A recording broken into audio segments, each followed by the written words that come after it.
नमस्कार. मी प्रभाकर लोढे, न्यू भारतीय टायगर सेनेचे संस्थापक अध्यक्ष म्हणून मी मागील 30 वर्षापासून समाजाचं काम करतो. तसं पाहिलं तर उस्मानाबाद, धाराशिव जिल्ह्यामध्ये मातंग समाजाचं 3 लाख मतदान आहे. पण मातंग समाजाला मागील 40 वर्षापासून फक्त निवडणुकीमध्ये उभा राहणारे उमेदवार जे आहेत ते सतत 40 वर्षापासून निवडून जातात. पण मातंग समाजाला फक्त वेड्यात काढणे, गोड बोलणे, त्यांचे मतदान घेणे आणि समाजाचं कसलंही काम न करणे एवढंच इथून निवडून जाणाऱ्या लोकांना माहीत आहे. मागील 35 वर्षापासून ते 30-35 वर्षापासून साहित्यरत्न लोकशाहीर अण्णाभाऊ साठे यांचा पूर्णाकृती पुतळा न्यू भारतीय टायगर सेनेच्या माध्यमातून उभा करून द्या, अशा पद्धतीची वारंवार मागणी केली जाते. प्रत्येक जयंतीला या जयंतीला पुतळा उभा राहील. प्रत्येक कार्यक्रमामध्ये आले की या वर्षामध्ये पुतळा दिला जाईल, अशा पद्धतीच्या फक्त भाषणबाजी आणि गोड बोलणं एवढंच आम्हाला मिळालं. पण तमाम महाराष्ट्रातल्याच नाही तर देशातल्या सर्व जाती धर्माचा स्वाभिमान असणारा साहित्यरत्न लोकशाहीर अण्णाभाऊ साठे यांचा पुतळा आम्हाला मिळाला नाही. तरीही आम्ही मातंग समाजावर प्रेम करतो आणि मातंग समाजाचं कल्याण करतो म्हणणारे माणसं आम्ही आज ही राजकारणातले पाहत आहोत. 2002 ला तत्कालीन पाटबंधारे मंत्री डॉक्टर पद्मसिंह पाटील साहेब यांनी अण्णाभाऊ साठे चौक 2002 ला बांधून दिला. पण 2002 पासून ते आज 2024 पर्यंत त्या चौकात मध्ये पुतळा उभा करण्याचा वारंवार शब्द राणा जगदीशसिंह पाटील साहेबांनी दिला. पण अद्याप पुतळा उभा राहिला नाही. ही खंत मात्र मातंग समाजाच्या मनामध्ये कायमस्वरूपी खुणगाट बांधून आहे. मध्यंतरीच्या काळामध्ये शासकीय दूध डेअरीच्या जागेचा प्रस्ताव दिला, तो मंजूर झाला. अशा पद्धतीच्या खोट्या वल्गना करण्यात आल्या. शहरामध्ये 1 कोटी रुपये अण्णाभाऊ साठे स्मारकासाठी देण्यात आले. अशा पद्धतीचे डिजिटल सुद्धा लावले. समोर लोकसभेचे विलक्षण आल्यामुळे मातंग समाजाला गुमराह करण्याचं काम झालं. त्याचं कारण असं की शासकीय दूध डेअरीची जागा अजून हस्तांतरित झाली नाही. ते अण्णाभाऊ साठे स्मारकासाठी अण्णाभाऊच्या नावावर किंवा अण्णाभाऊ साठे स्मारकासाठी निवेदित जागा, अशा पद्धतीची कसलीही लेखी स्वरूपाची माहिती पाहायला मिळालेली नाही किंवा जागा हस्तांतरित झाली अशा पद्धतीचं पत्र सुद्धा नाही. प्रत्येक वेळेस साहित्यरत्न अण्णाभाऊ साठे यांचा पुतळा GR प्रमाणे रोडवर उभा करता येत नाही, अशाच पद्धतीच्या माहित्या आम्हाला देण्यात आल्या. पण तो पुतळा कायद्यात बसवून यांचं सरकार होतं. पूर्ण मंत्रिमंडळाची ताकद लावली असती जर करायचंच म्हटलं तर GR बदलला असता. एका रात्रीमध्ये मुख्यमंत्री होतात, पहाटे जाऊन मुख्यमंत्र्याच्या शपथा घेतात. हजारो कोटी रुपयाचे भ्रष्टाचार असणारे सुद्धा त्याच्या चौकशा थांबल्या जातात. एका रात्रीमध्ये सरकार बदललं जातं. पण बहुजन समाजाचा, शेतकऱ्याचा, कष्टकऱ्यांचा नेता, एकट्या मांग समाजाचा नसून संयुक्त महाराष्ट्राची चळवळ उभा करणारा, माझी मुंबई गावावर राहिली, माझ्या जीवाची होतीये काहिली.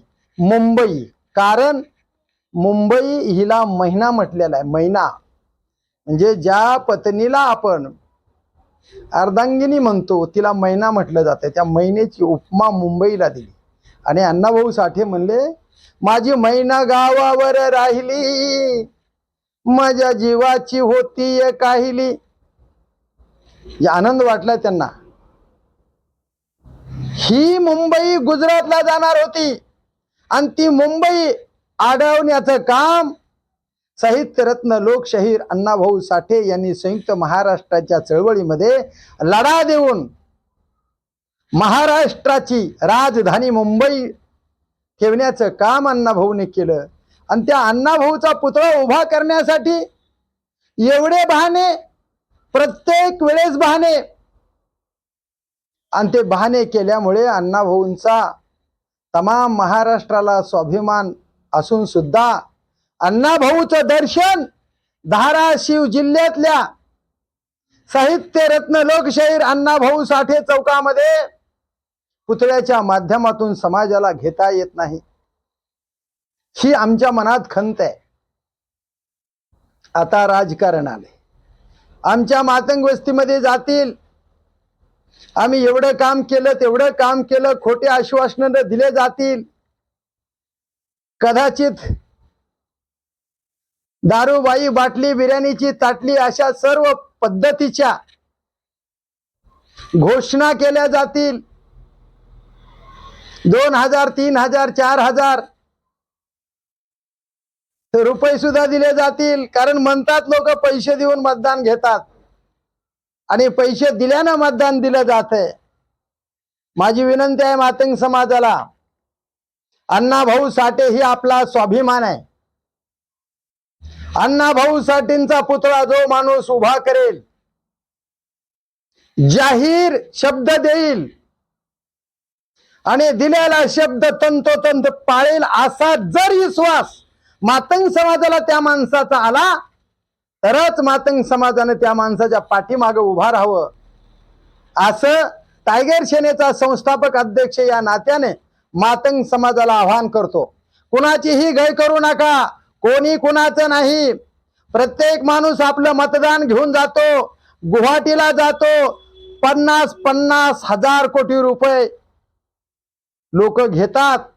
एक 50 कोटी, ही 50 कोटी, ती 50 कोटी, ती 50 कोटी. अरे काय लावले?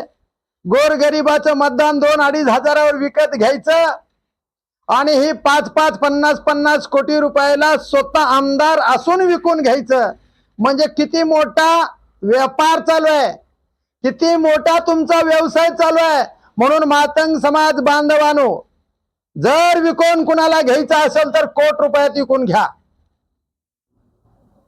विकून घ्यायचं ना स्वतःला तर कोटी रुपयात विकून घ्या.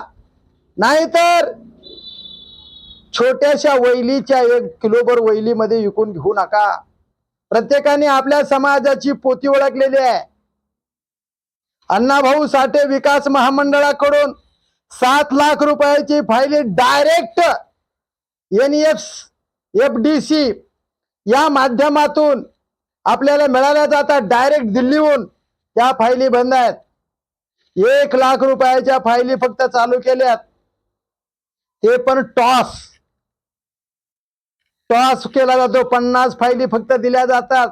त्यासाठी किमान 5,000, 10,000 अर्ज येतात आणि त्याला सुद्धा आपल्याकडून जामीन घेतली जाते. 10,000 रुपयाला जामीन कुणी द्यायला तयार होईना. लाख रुपये मंजूर झालेले आपल्याला टॉस शिवाय मिळेना. बँकेत कोणी उभारू दिना.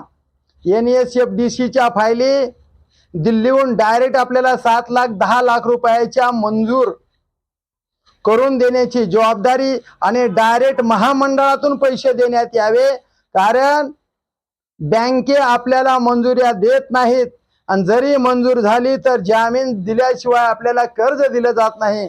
अशी परिस्थिती या भाजप सरकारच्या काळामध्ये मातंग समाजावर ओढवली गेलेली आहे।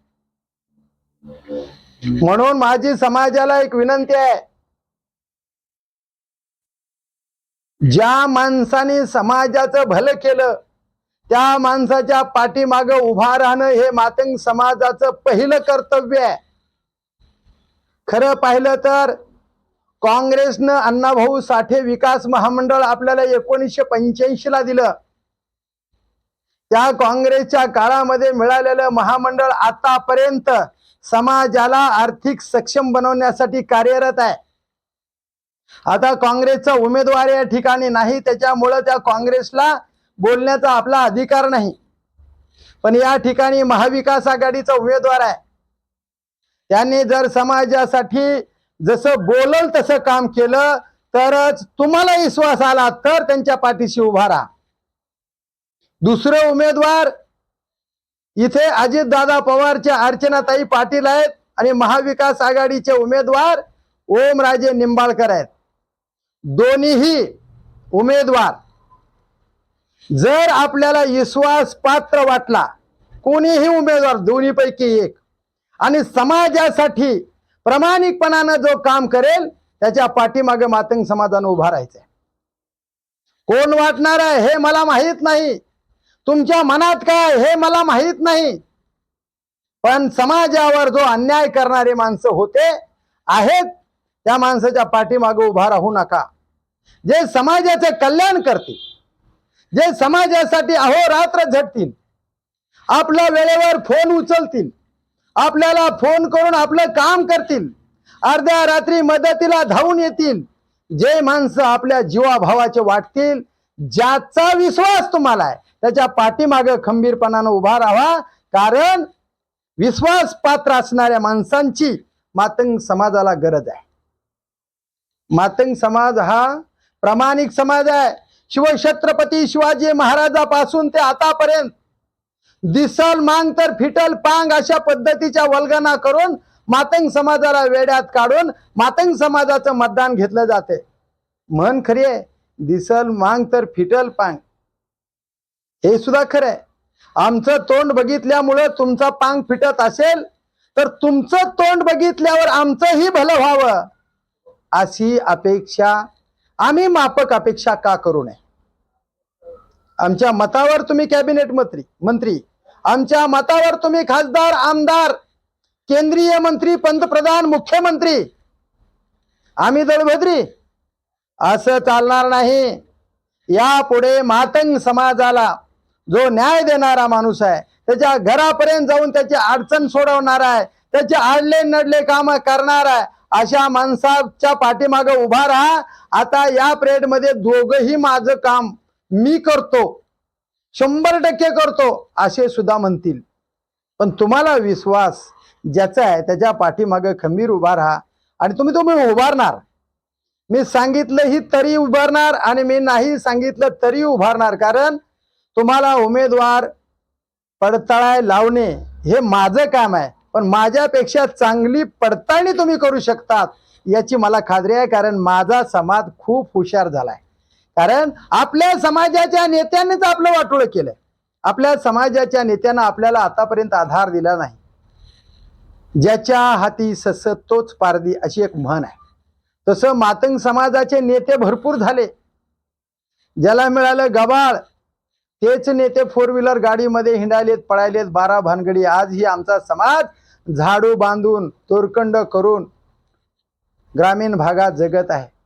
आता आमची खरं म्हणलं तर आता निवडणुकीला उभारणाऱ्या दोन्हीही उमेदवारांनी विचार करणं गरजेचं आहे। आमचे पहिले दोरखंड करण्याचा व्यवसाय बंद पडला, आमचे झाडू बांधण्याचे व्यवसाय बंद झाले।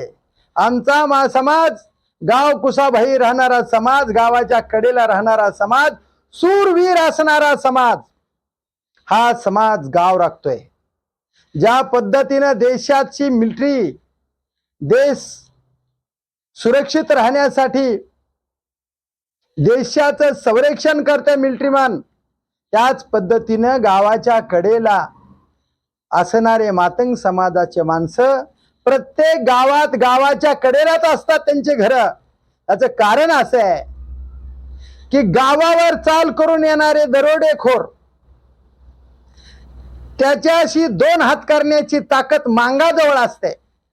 म्हणून मांगाच्या माणसं गावाच्या कडेला असतात. अरे आलेले चोर हाणून मारून गावाच्या बाहेर काढण्याची ताकद ज्या मांगाने ठेवली आणि तुम्हाला सुखानं झोप आली पाहिजेत म्हणून तुमचं राखण करत करत मरणारा मातंग समाज हा गावाचा नायक असतो. त्याला म्हणूनच त्याला नाईक म्हणलं गेलंय. नाईक म्हणजे नायक. नायक हा पिक्चरचा हिरो असतो आणि नायक हा गावाचा रक्षक असतो. गावाचं राखण करणाऱ्या मातंग समाजाचं राखण करणं आता निवडणुकीला उभा राहिलेल्या उमेदवाराचं असतं. हे उमेदवार विसरून गेलेले आहेत. कारण उमेदवाराला स्वतःचा स्वार्थ पडलाय, मातंग समाजाचा स्वार्थ पडलेला नाही. आणि म्हणून आता माझं आव्हान आहे मातंग समाजाला, तुम्ही तुटपुंजा पैशावर विकून घेऊ नका. गावागावात मातंग समाजावर अन्याय होत आहेत. ते अन्यायाला वाचा फोडावी म्हणून आपण यांच्याकडे गेलो तर ही ह्यांच्या समाजाची बाजू घेतात. आपल्या समाजावर अन्याय होतो म्हणून हे उमेदवार भावी काळामध्ये मातंग समाजावर अन्याय होऊ देणार नाहीत. मातंग समाजाचं काम आडलं जाणार नाही. मातंग समाजाला राजकीय, सामाजिक, आर्थिक सक्षम केलं पाहिजेत असं त्यांना वाटत नाही. आज तोपर्यंत मातंग समाजाने त्यांना पाठिंबा द्यायची गरज नाही किंवा त्यांना साथ करायची गरज नाही. आपल्याला जो साथ देईल त्याच्या पाठीमागे खंबीरपणाने उभा राहणं हे आपलं कर्तव्य आहे. फक्त आपलंच का? आपलं संरक्षण करण्याचं कर्तव्य त्यांचं नाही का? तर आहे. फक्त मतदान घेण्यासाठी होय म्हणतील. पण याद राखा उमेदवारांनो, जर आमच्या समाजाला तुम्ही आत्ता फसवलं तर अजून 6 महिन्यानं आमदारकीचं निवडणूक आहे, आमदारकीचं इलेक्शन आहे. तिथं बी फसवलं तर जिल्हा परिषदेचं इलेक्शन आहे, पुन्हा नगरपालिकेचं इलेक्शन आहे. आता आम्ही हुशार झालात. तुम्हाला कुठल्या खिंडीमध्ये अडवायचं हे आम्हाला चांगलं माहीत आहे. आणि म्हणून लोकसभेला जर मातंग समाजाला फसवलं तर तुम्ही फक्त मतदानालाच भेटा. तुम्ही कुऱ्हाडीला, तलवारीला, बंदुकीला भेट नाहीत. तुम्हाला भिण्याचं हातेर फक्त एक आहे, मतदान. आज जर तुम्ही लोकसभेला मातंग समाजाला फसवलं, अण्णाभाऊ साठेंचा लहुजी वस्ताद साळव्यांचा नगरपालिकेच्या पुढचा आणि अण्णाभाऊ साठे साहित्य रत्न तुळजापूर रोडला असणाऱ्या चौकामध्ये पुतळे उभा नाही केले, हा आमचा स्वाभिमान आहे.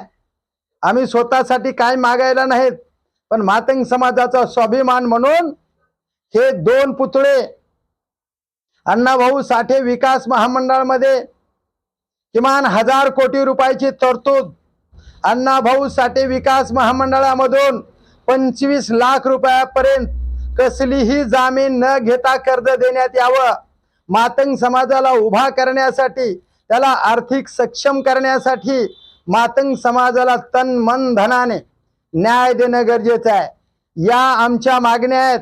8% आरक्षण मातंग समाजाची मागणी 1 ऑगस्ट 1999 पासून बाबासाहेब गोपलेंनी लावून धरलेली आहे. 8% हा आकडा कमी जास्त होऊ शकतो, पण मातंग समाजाला स्वतंत्र अ ब क ड करून स्वतंत्र आरक्षण देण्याची मागणी तमाम आमच्या मातंग समाजाच्या नेत्यांनी लावून धरलेली आहे. ही मागणी भाजप सरकारने पूर्ण केलेली नाही. भाजपाने जाणीवपूर्वक होकार देणे आणि आरक्षण पुन्हा देणं शक्यच नाही असे सुद्धा नरेंद्र मोदी म्हणाले. आम्ही कुणाकडे बघायचं? लाखो मातंग समाजाचे तरुण पोरं शिक्षण घेऊन बेकार फिरत आहेत.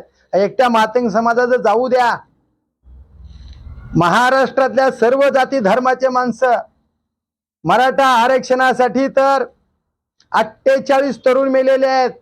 या सगळ्या बाबी जर लक्षात घेतल्या तर कुठल्याच तरुणाला न्याय न देणारं भाजप सरकार हे आज सगळ्यांच्याच लक्षात आलेलं आहे. 400 रुपयाचा गॅस 1100 रुपयाला विकला जातो. 2 कोटी वर्षाला नोकऱ्या देतो म्हणलेले नरेंद्र मोदी 20 कोटी नोकऱ्या कुठं आहेत हे प्रत्येकाने विचारणं गरजेचं आहे. स्विच बँकेतला पैसा देशामध्ये आणतो, कुठे आहे पैसा? 15 लाख रुपये प्रत्येकाला देतो, कुठं दिले? प्रत्येक गोष्ट लबाड बोलली गेली आणि हे लबाड बोलणारं सरकार अजूनही सत्तेमध्ये येण्यासाठी साम दाम दंड काहीही करायला तयार आहे. पण सरकार आमच्या ताब्यात आलं पाहिजेत ही त्यांची खुणगाट आहे. ही खुणगाट कायमची तोडून काढण्यासाठी महाराष्ट्रामध्ये देशहितासाठी महाविकास आघाडीचं सरकार येणं गरजेचं आहे. महाविकास आघाडीचं इंडियाचं सरकार केंद्रात येणं गरजेचं आहे. या गोष्टीसाठी मातंग समाजानं जरा बाजूला राहिलं तरी चालेल, कारण सरकार येईल सरकार जाईल पण देश अखंड राहिला पाहिजेत. कारण देश असेल तर तुम्ही आम्ही असणार आहेत. म्हणून देशच बर्बाद करायला लावण्यासाठी, भारतीय राज्यघटना बदलण्यासाठी, मनुस्मृती आणण्यासाठी भाजप सरकारचा आटापिटा आहे. आणि जर असं घडलं तर तुम्हाला आम्हाला जगणं मुश्किल होईल. पुन्हा अजून गळ्यात गाडगे, पुन्हा अजून आपल्या कमरेला खराटा, पुन्हा वरून पाणी, पुन्हा शिवाशिव, पुन्हा लांब बसवायचं. कुणीही आपली कदर करणार नाही. म्हणून डॉक्टर बाबासाहेब आंबेडकरांनी दिलेला स्वाभिमान, त्याने दिलेले स्वातंत्र्य, त्याने दिलेले मूलभूत हक्क कायमस्वरूपी जिवंत ठेवायचे असतील तर केंद्रातलं सरकार पाय उतार करणं गरजेचं आहे. आणि ही सरकार पाय उतार कराल ही अपेक्षा पूर्ण महाराष्ट्रातल्या जनतेकडून आहे, देशातल्या जनतेकडून आहे. मोदी यांनी कुठल्याही गोष्टी खऱ्या बोललेल्या नाहीत. मी वारंवार व्हिडिओमध्ये सांगितलंय, 22 उद्योगपतीचे 16 लाख करोड रुपये माफ केले, पण शेतकऱ्याचे माफ केले नाहीत. महाविकास आघाडीच्या शरदचंद्रजी पवार या काँग्रेसच्या आणि राष्ट्रवादीच्या सरकारच्या काळामध्ये 71,000 कोटी रुपये माफ झाले होते. माझं एवढंच मत आहे की या भाजप सरकारने 34,000 कोटी रुपये शेतकऱ्याचे माफ केले. 71,000 कोटी आपल्या काँग्रेस राष्ट्रवादीच्या सरकारच्या काळामध्ये आणि भाजपच्या काळामध्ये 34,000 कोटी रुपये माफ झाले. माझा आता प्रश्न आहे, मातंग समाजाच्या महामंडळाचं किती कर्ज माफ केलंय? 1 रुपया नाही. महात्मा फुले विकास महामंडळाचे 1 रुपया माफ नाही. अपंग वित्त महामंडळाचं माफ नाही. ओबीसी महामंडळाचं नाही. वसंतराव विकास महामंडळाचं नाही. काय पाप केले आमच्या महामंडळाने? काय पाप केले मांगा महाराच्या, चांबाराच्या, वडराच्या, साळ्याच्या, माळ्याच्या, कोळ्याच्या महामंडळाने? काय वाटोळं केले आम्ही तुमचं? तुम्ही आम्हाला कसलीही माफी दिली नाही. तुम्ही आमची कसलीही प्रगती केली नाही. तुम्ही आमचं कसलंही भलं केलं नाही. म्हणून आम्ही तुमचं यापुढे भलं करणार नाही. जशाच तसंच उत्तर दिलं जाईल. 10 वर्षामध्ये तुम्ही आम्हाला पिळवलं म्हणून या लोकसभेच्या निवडणुकीमध्ये आम्ही तुम्हाला कायमचं कळवलं, अशा पद्धतीची भूमिका आम्ही घेणार आहात. म्हणून मातंग समाजाला जो न्याय देईल, बहुजन समाजाला जो सोबत घेईल, शेतकरी, कष्टकरी, रोजगारी, बिगारी या लोकाला ज्यांनी न्याय दिलाय त्याच्या पाठीमागे उभा राहण्याचं काम या लोकसभेच्या इलेक्शन मध्ये प्रत्येक बहुजन समाजाच्या तरुणांनी मतदारांनी करावं अशी विनंती मी करतो। बाबांनो, आपण वेगवेगळ्या जातीचा असाल, पण या देशातल्या आहात। या देशातल्या माणसांना महागाईच्या खाईमध्ये लोटण्याचं काम भारताच्या पंतप्रधानाने केलेलं आहे। माझा राग पंतप्रधानावर का? कारण ते सत्तेत असून लबाड बोलतात। यापुढे दुसरा बी कोण सत्तेत गेला तरी सुद्धा त्यांना आम्ही महागाईच्या बाबतीमध्ये बोलणारच, मग ते कोणीही सरकार असू द्या, काही गरज नाही। भारताच्या केंद्रातल्या सरकारनं भारताच्या प्रत्येक माणसाला जगवणे हे त्यांचं पहिलं कर्तव्य आहे।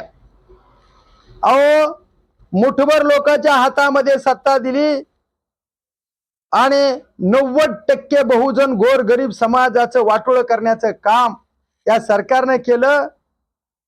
10% लोकांकडे 90% पैसा आहे आणि 90% गरिबाकडे फक्त 10% पैसा आहे, आणि म्हणून गोरगरिबाचं वाटोळं आज बी अनास मोताद आहेत। सकाळपासून 7 वाजल्यापासून 11 वाजेपर्यंत लोक कामाच्या ठिकाणी काम 400-500 रुपयाचे मिळेल म्हणून वाट बघत आहेत। त्यांना 4-500 रुपयाचं काम मिळेना, आणि मोदी साहेब तुम्ही तर म्हणला होता प्रत्येक तरुणाला प्रत्येक वर्षी 2 कोटी लोकांना नोकरी देणार। या भूलथापेला बळी पडून तुम्हाला 2014 मध्येही निवडून दिलं, 2019 मध्येही निवडून दिलं, तरीही तुम्ही काय केलं नाही, आणि आता तुम्ही आशा दाखवता 2047 पर्यंत भारत देश प्रगती पथावर जाईल। म्हणजे अजून लुटा आम्हाला।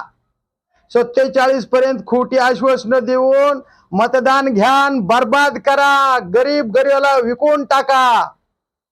तुम्ही उघड उघड म्हणलात मिलिटरी मध्ये जाणारी माणसं मरण्यासाठीच असतात। पुलवामा हत्याकांडामध्ये, पुलवामा या ठिकाणी जी जवान मेले गेले, ते तुमचाच एक मंत्री म्हणला अरे जवानाची भरती मारण्यासाठीच असते ना, म्हणजे गरीबाचे माणसं मरावे आणि तुमचे पोरं चरावे। जरा तुमचे पोरं त्या शहीदाच्या जागेवर ठेवून बघा, त्यांना मिलिटरी मध्ये घाला, आणि आमचे पोरं तुमच्या मंत्रिपदापर्यंत जाऊ द्या, आणि त्यांनी म्हणू द्या पुन्हा अरे मिलिटरी मधले पोरं मरण्यासाठीच असतात ना। मग तुम्हाला कळेल तुमचे पोरं मेल्यावर काय होतंय ते। या घमेंडी तुम्ही पैशानं माजल्यामुळे आलेले आहेत, म्हणून माजलेल्या या सत्तेत असणाऱ्या लोकांना पाय उतार करा, केंद्रातलं ही सरकार बनवा, बदला, आणि महाराष्ट्राचे ही सरकार बदला। आता बदल करा, आणि जे देश हितासाठी सरकार काम करेल त्या इंडिया आघाडीचं आणि महाराष्ट्रामध्ये महाविकास आघाडीचं सरकार आणा, एवढीच विनंती करतो। आणि मातंग समाजाला पुन्हा एकदा विनंती करतो, बाबांनो, भूलथपा देणारे माणसं घरापर्यंत येणार आहेत, त्यांच्याकडून खरं आश्वासन घ्या, आणि ज्याने आपल्याला विश्वासात घेतलंय, खरं आश्वासन दिले, किंबहुना लेखी सुद्धा आश्वासन घ्या त्यांच्याकडून, विश्वास नाही मला।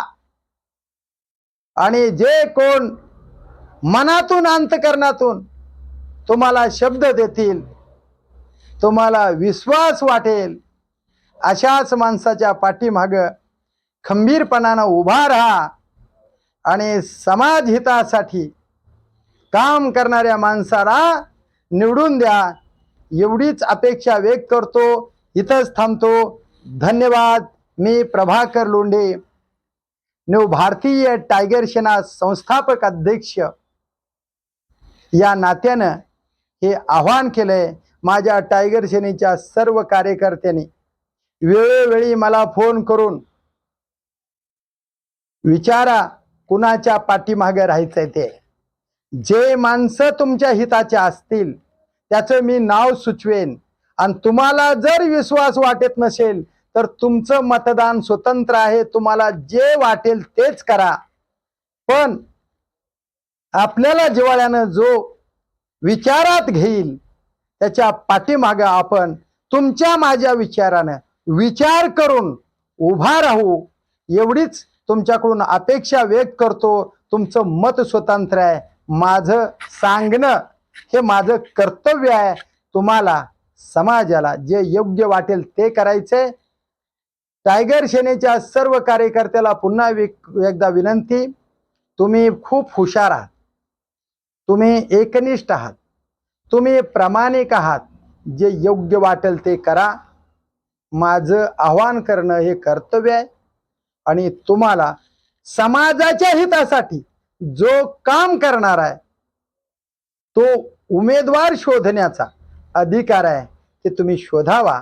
तुमच्या भल्याचा उमेदवार निवडून द्यावा, एवढीच अपेक्षा व्यक्त करतो. थांबतो. जय हिंद, जय महाराष्ट्र.